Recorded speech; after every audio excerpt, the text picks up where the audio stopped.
This one's empty too. Oh, for goodness sakes. Hi, welcome back. I am planting seeds today using soil blocks.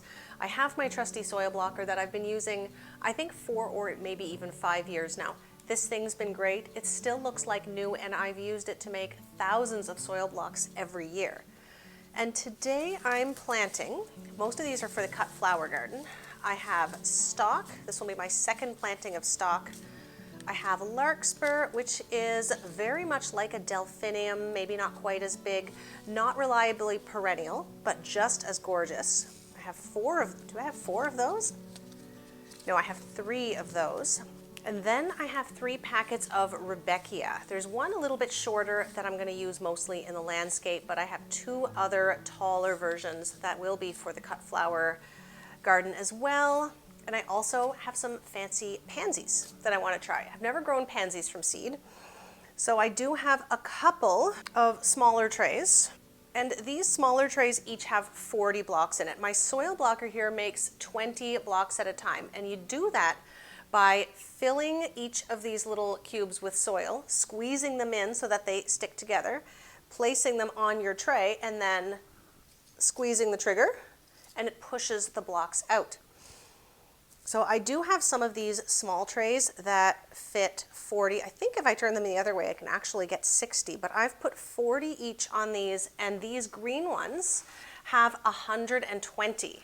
40, 60, 80, 320 soil blocks. Took me about 5 minutes. There's a bit of a learning curve. You kind of figure it out once you've been at it a little while, but it goes really fast once you do get the hang of it. I find the best thing to do is to use a fairly small tub. This was about half full when I started, so I got those 360 blocks with about half of this bin full. That's not a lot of soil at all, and that's a big advantage to using soil blocks, is it doesn't use a lot of soil. And in terms of the potting mix, you don't need a special mix or anything. Any potting soil or seed starting mix will do as long as it's not very coarse, as long as you sift any chunks out of it and it's fairly fine to begin with. Otherwise, anything that's a bit more chunky has a harder time getting into those little blocks. This is the 3/4 inch blocker. They do come in bigger sizes. But that's really the only thing you need to think about in terms of the medium you use. Almost anything will work for soil blocks. What I'm using is a basic pro mix. It doesn't have a lot of nutrition in it, so I am going to have to start feeding my seedlings. I'm not going to wait too long. Usually pretty quickly after germination, I start giving them something very mild. Brand new seedlings don't tend to need a lot of nutrition, but you do want to start giving them something before they start showing signs of being under stress and running out of nutrients, because that can severely delay their growth. So I'm just opening up my seed packet of pansies and it's empty. That's the 3rd time that's happened to me this year, which means I was not very good at checking my seed packets before I put them back in the box. What I'll do is I'll use these 2 trays for my Rudbeckia instead. And the cherry brandy variety is, I know that's the shorter one. That one's not as important to start soon. This one's empty too. Oh, for goodness sakes. I don't have Cherokee Sunset either. So let's see about the Goldilocks. That one's empty too. All right, let's check the cherry brandy. What was I doing last year? Oh, there's a whole bunch of these. Okay, I guess we're starting cherry brandy. I am going to label these too. I have painter's tape and a marker to label these. I'm not sure if there's 40. Today, seed starting is not off to the best start. I'm going to put a little bit of water in here and grab a toothpick. I'll show you why in a second. So I have a toothpick because these seeds are way too small for me to pick up just one of them at a time. But if I dip the end of a toothpick in water and touch it to a seed, it picks it up perfectly. The trick with darker colored seeds is that you can forget where you've put them because they are very hard to see. I can see them, but I have to look really carefully. So I've only dipped this toothpick once. This is 5. They are still sticking. I want to see how fast I can do these 40 soil blocks. I'm already on 11. Yeah, so that's pretty good. This process does go fast. It takes a little bit of time and effort to make the soil blocks, but it goes way faster when the time comes to pot them up. They separate really easily as long as you don't let the roots become too entangled, and potting them up at the proper time is one of the key factors. You also have to make sure that you keep an eye on them every day because there is not a lot of soil here. The soil blocks are not that big.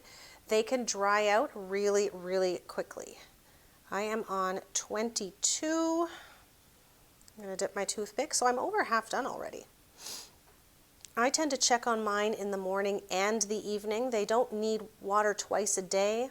Sometimes, not always. When they get to a decent size, they will. But I like to check on them twice a day anyway, just as a habit. If I forget one of those checks, then I know at least they'll be checked on once a day at minimum. 39, 40. So I don't know how many I have left in my hand here, but I'm going to do this second tray also. Since I don't have any other seeds to put in these, I'm going to have to go through my seeds and check them really carefully. I might be missing a few things that I was really counting on this year, and that is disappointing. Although I do have quite a bit of Rudbeckia perennialized outside already. They'll be going into their third year. The plants get a little bigger every year. 2, 3, yeah, somewhere in the 65 to 70 range, I think. So that's fine. At least I had enough cells to plant all of these. So let's label those before I forget. Now today is mostly cut flower starting, but I need to do a lot of herbs and vegetables. I'm starting seeds about twice a week because I only ever have about an hour, hour and a half to do it. So I'll do about this many. And before we finish up today, I'll take you down to my seed starting room and we'll have a look at the seedlings that I already have because quite a few of them have germinated and are looking great. Now these seeds are sitting right on the top of the soil blocks. You can sprinkle a little bit of soil on top or even vermiculite, but for these, I know they germinate better with a little bit of light. So I'm just going to spritz them with a little bit of water every day just to make sure the seeds don't dry out where they are sitting on top of the soil. Let's do larkspur. Giant Imperial White King. This is packaged for 2022, so this will be the third season with these, but they germinated pretty well last year. Larkspur likes to germinate in cool temperatures. It says right on the packet here that it'll be poor if the soil temperature is above 55. That is quite a bit of seed. That's really good. So if you don't have a really cool spot in your house, you can stick this whole tray, ideally inside a plastic bag, a big plastic bag, or stretch something over the top. You can put the whole thing in your fridge for a week or two and then take it out, and they will likely germinate after that. Now these seeds are sort of big enough to handle. I have a lot of these, so it won't be a big deal if I put a couple in each cell, especially where they are old seed. There, and I still have quite a few left over, so if the germination is good, I'll save these for fall planting later this year. So that's white. What's this? QIS dark blue. QIS stands for quality in seed. Generally well-tested varieties, and you know they're going to perform well. Dark blue. And the last one I have is a new one that I got from Whistling Prairies, and that is Smoky Eyes. I think it is white with a hint of dusky lavender there. I think these are the last of my larkspur varieties. I have some larkspur downstairs. I think it's germinating. I forget if that's one of the ones that's popped up, but we'll go have a look at that. So I'm going to get the Smoky Eyes planted, and then we're going to do exactly the same thing with the stalk. Stalk is a decent sized seed too, but much lighter in color, so it's a little bit easier to see. There, and that only took me to about 2 or 3 minutes actually. And now we can bring these downstairs and have a look at all my other seedlings. Now this is my dingy basement. The lighting down here is terrible, but it is a great place to start seeds in. So here is what I have so far. There's the ones we just started. There's the stalk, there's the larkspur, and down here are the Rudbeckia. I've just taken another of these little trays because I have about 30 of those and put it upside down over top just to keep the humidity in and make sure the seeds don't dry out before germination. And here are some of the things that I have already started. This is Sweet William. There are just a handful of these starting to pop up. You can sort of see a few. There's one right there. Oh, there's another one right there. But this one, this is the first succession of stalk. It is looking gorgeous. Slightly better germination on the pastel mix, which is good because that is what I just started a whole bunch more of. This one is the buttercream. Still lots of usable plants there. And then these are the snapdragons. Snapdragons are tiny, tiny seeds. There we go. So they are just starting to pop up. There's 2 or 3 in some of these cells. I don't think I did that on purpose, but that's fine. Snapdragons can grow like that very happily. So there are some soil blocks already with plants growing in them. And you can see how these were all started at the same time, how much bigger the stalk is than the snapdragons. So everything grows at their own rate, but the stalk is going to be planted out very, very soon. They might even end up in bulb trays and out in my greenhouse if they outgrow their soil blocks quicker than that.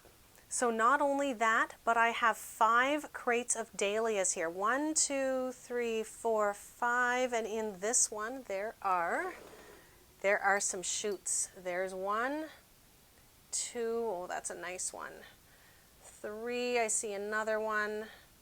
Oh, I see a couple more tiny ones that the camera's not picking up too. That's going to be exciting, and these ones are for taking cuttings. So I will get more lights on these 2 shelves right away. That's a job for later today. And then I'll have 5 usable shelves for my seedlings.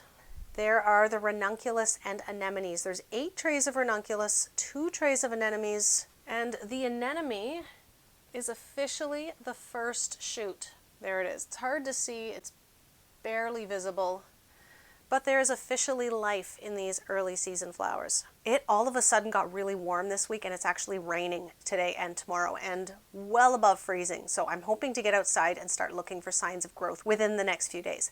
But I do have something in bloom upstairs that I want to take a look at before we close off this video for today.